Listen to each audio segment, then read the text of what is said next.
togolais des droits d'auteur, Bitodra, dans sa mission de protéger les œuvres et de permettre aux auteurs de vivre de leur travail, a initié en 2021 la campagne nationale de perception des redevances de droits d'auteur. Cette campagne est dénommée Bitodra Easy Collect. C'est la deuxième édition de cette campagne qui vient d'être lancée ce lundi 17 octobre 2022. Et c'est à travers cette rencontre avec les agents percepteurs au siège de cette institution. Ces agents percepteurs auront pour mission de sillonner et de sensibiliser les utilisateurs des œuvres sur l'importance de payer les redevances de droits d'auteur. L'objectif poursuivi par l'opération Easy Collect, c'est d'abord de sensibiliser tous les usagers des œuvres de l'esprit, c'est-à-dire tous les utilisateurs qui utilisent tout ce qui est création. C'est les sensibiliser et de les faire payer les redevances de droits d'auteur. Parce que nous avons souvent observé qu'il y a beaucoup qui ignorent certains principes et fondements de droits d'auteur. Et il s'agit aujourd'hui de les rappeler et de les sensibiliser en fait qu'ils puissent payer ces redevances-là. C'est une opération de collecte en masse. Tous nos agents percepteurs vont se positionner ensemble et sillonner les artères. La campagne concerne les salles de sport, les restaurants, les pharmacies, les hôtels, les bars, les boutiques, les salons de coiffure, les grandes surfaces, les supermarchés, les supérettes, les aires sonorisées, les cafétérias, pour ne citer que ceux-là. Le directeur général du Bitodra les invite à réserver un bon accueil aux agents percepteurs pour la réussite de la campagne. Il s'agit aujourd'hui d'encourager, de motiver ces créateurs-là, parce que leurs œuvres durent non seulement dans le temps, mais sont porteurs non seulement de valeurs, et également de l'identité du pays. Donc payer ces redevances de droits d'auteur, ça veut dire quoi? Ça veut dire c'est un devoir civique pour soutenir la culture de son pays. Et donc nous exhortons tous les usagers à payer, qu'ils utilisent des œuvres de musique, qu'ils utilisent des œuvres plastiques, qu'ils utilisent des œuvres audiovisuelles, toutes les catégories d'œuvres, qu'ils utilisent même les œuvres de texte, les œuvres textuelles et d'images, à payer les redevances de droits d'auteur. Ici, il s'agit de faire vivre nos créateurs, de leur permettre un temps sans peu d'être rémunérés. Démarrée ce 17 octobre, la campagne nationale de perception des redevances de droits d'auteur prendra fin le 30 novembre 2022.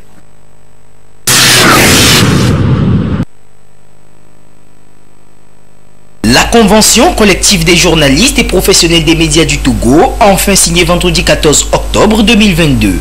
Il a fallu donc plusieurs années de négociations entre le gouvernement, les syndicats et le patronat de la presse togolaise avant de signer ce document de 37 pages. Cette signature historique intervient au terme d'un processus mis en branle à l'issue des états généraux de la presse tenus à Palimé en 2014, puis relancés en novembre 2020 avec l'accompagnement du ministère de la Communication et des Médias. L'idée est d'organiser et d'assainir le secteur afin de le rendre plus professionnel. Cette signature permettra d'insuffler une nouvelle dynamique en améliorant les conditions de vie et de travail des journalistes qui évoluent jusqu'alors dans la précarité. Il va falloir à partir d'aujourd'hui faire en sorte que le journaliste togolais, surtout celui du privé, devienne ce travailleur qui est déclaré au niveau de la caisse, qui a tous les droits des travailleurs, qui peut aller en congé, qui peut toucher un salaire à la banque et qui peut contracter un prêt, qui peut avoir une assurance maladie, qui peut également pouvoir vivre de façon décente du travail qu'il est en train de faire. Les employés et les travailleurs, nous serrerons les coudes pour faire en sorte que la convention que nous avons signée puisse rentrer dans les brefs délais en vigueur pour que nous puissions chacun tirer meilleur profit de ce que nous nous sommes engagés à faire ensemble. Le gouvernement dans son ensemble sait nos préoccupations et s'y intéresse et nous sommes confiants qu'ils vont y travailler pour nous donner satisfaction par rapport aux doléances que nous avons demandées. Nous avons demandé qu'on revoie à la hausse l'aide de l'État à la presse et surtout qu'on puisse trouver le mécanisme qui permettent de lever le fonds de développement des médias dans le pays, parce que avec le nouveau code, ce fonds a été voté par décret et le code va rentrer en vigueur en janvier 2023. Mais jusqu'à ce jour, nous n'avons pas entamé les mécanismes qu'il faut pour lever ces fonds-là. Un journaliste, quand il sera employé, quand cette convention sera dans son application effective, il sera tenu compte de beaucoup de paramètres.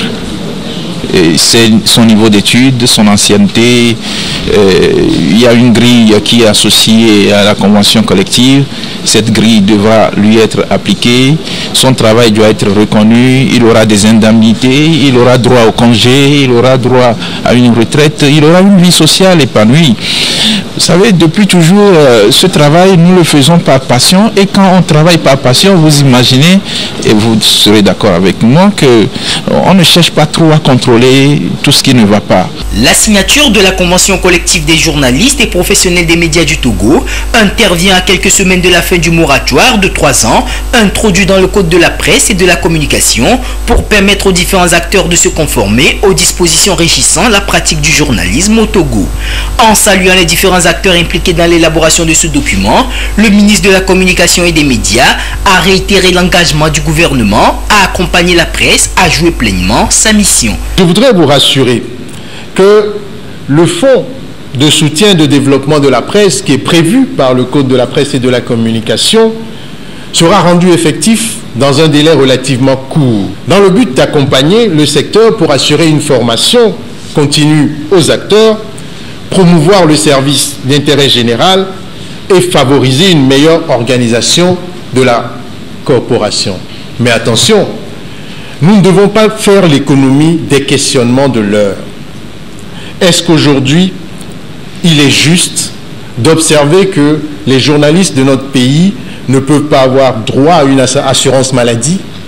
Est-ce qu'il est juste d'observer que les journalistes de notre pays ne sont pas éligibles à la retraite?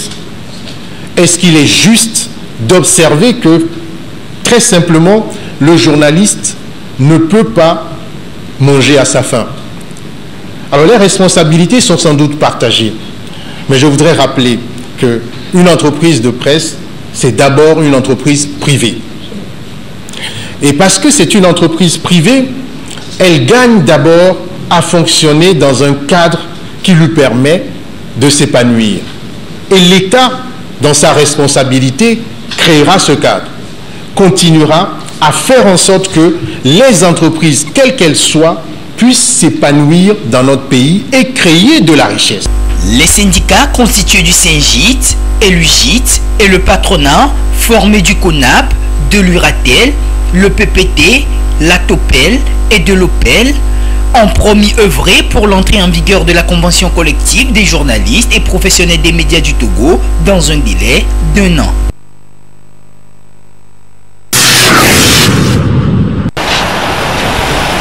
Il faut d'abord être autorisé à conduire. Et celui qui donne cette autorisation de conduire, c'est l'État. Après avoir suivi une formation adéquate dans un centre d'éducation routière, l'État organise généralement tous les mois un examen de permis de conduire afin de permettre aux apprenants de se faire tester. Et après ce test, lorsque tu réussis, l'État te délivre un diplôme appelé permis de conduire. Voilà qui est prévu par la loi, notamment le code de la route pour les 6 types de véhicules au Togo. De plus, l'âge légal pour conduire est fixé à 18 ans pour les engins catégorie A, B, F et à 21 ans pour les catégories D, C et E. Mais le constat sur le terrain est tout autre. Des adolescents conduisent et pire encore, sans formation, et la plupart des usagers de la route, surtout les motocyclistes, sont sans permis. Un véritable danger aussi bien pour la sécurité routière que pour la vie des conducteurs. Ils apprennent de mauvaises expériences puisque tu n'as pas la formation adéquate. Tu ne sais pas comment s'insérer en circulation. Ce qui se fait sur la route, c'est ce que tu fais et tu penses que c'est formel, c'est légal. Aujourd'hui, on constate plus de 10 000 motos en circulation. Toutes ces motos en circulation qui n'ont pas de permis, qui n'ont pas suivi de formation, c'est un risque, c'est un danger pour nous autres qui avons suivi la formation parce que ils conduisent comme ils veulent. Si tu veux leur faire un petit reproche, ils t'insultent. Tout ça là, c'est inquiétant. D'où la nécessité de se faire former en code de la route et d'obtenir le permis de conduire. Lorsque tu t'inscris dans un centre, on te donne toute la formation en ce qui concerne le code de la route, le sécurisme, comment secourir un blessé en circulation. On te donne également les notions de mécanique.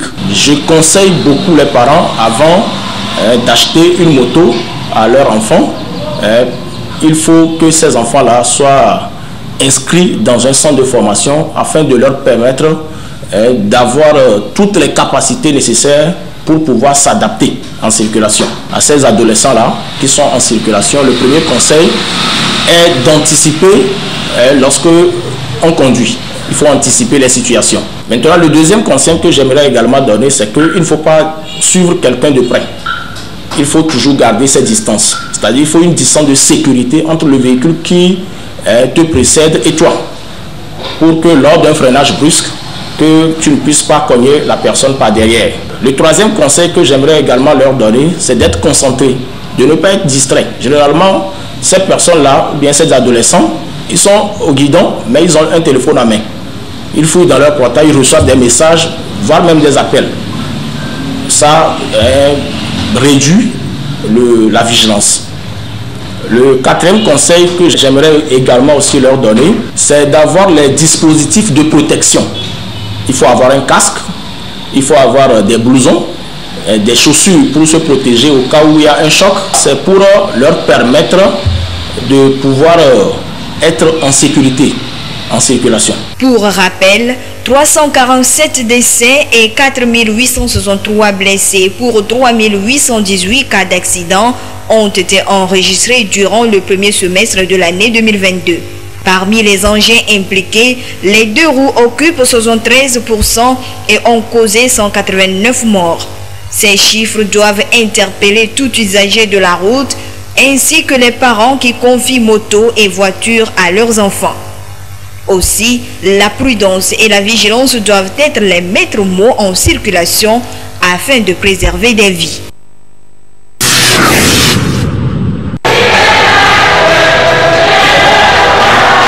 À cette messe pontificale concélébrée à la paroisse Saint-Augustin d'Amoutive ce dimanche 16 octobre, deux événements solennels ont été célébrés. Il s'agit du 75e anniversaire de l'Institut séculier Présence et Vie dans le monde et ses 36 ans d'existence au Togo, ainsi que de l'engagement dans cet institut de 5 nouvelles sœurs. La célébration eucharistique a été une occasion pour les membres de l'Institut de rendre grâce à Dieu et de prier pour la multiplication de la communauté Présence et Vie. Inspirant des textes bibliques du jour, l'archevêque a exhorté les fidèles à la persévérance dans la prière. Parfois, face aux événements que nous vivons, face aux situations que nous rencontrons, face aux persécutions que nous endurons, nous avons l'impression que notre prière est vaine.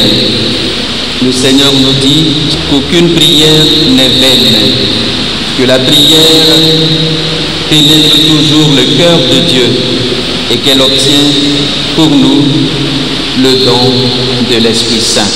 Je voudrais donc inviter chacun de vous à ne jamais perdre confiance. La prière est pour les combats. La prière est également pour les actions de grâce. La prière est l'arme la plus efficace du chrétien. C'est grâce à la prière que nous pouvons maintenir, conserver notre identité et continuer d'être au cœur du monde, ce que le Seigneur veut que nous soyons, sel et lumière. Mes sœurs, l'Église ne pouvait pas nous proposer de tests beaucoup plus significatifs que ceux-là au moment où vous allez faire votre consécration. C'est grâce à la prière que vous pourrez témoigner de votre engagement.